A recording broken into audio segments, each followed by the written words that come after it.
ริมทะเลอยู่ไม่ไกลชายฝั่งใต้ทะเลยังมีปะการังแต่ตรงทางหายไปเพราะใจคุณในทะเลมีกุ้งหอยปลาปูปะการังเป็นที่อยู่ที่กินทะเล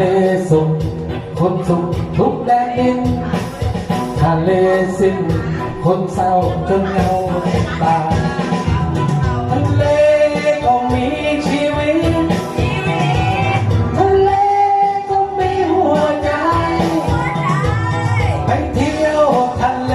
กันไหมไปดำดูปะการัง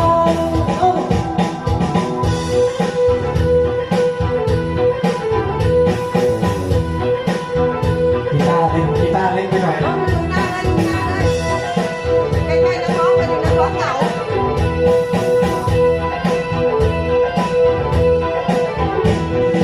ลมทะเลพัดความเศร้ามาเยือนคอยย้ำเตือนอยู่ไม่เคยวิคิดชายทะเลต้องลงตายหลายชีวิตเพราะคนผิดโชงทำลายทักชายฝั่งทำทะเลให้คุกเป็นทะเลเดิมทะเลโดยแนวรั้วปะการังโลกทะเลจะได้ดูไม่น่าชังโลกมนุษย์สิยังคง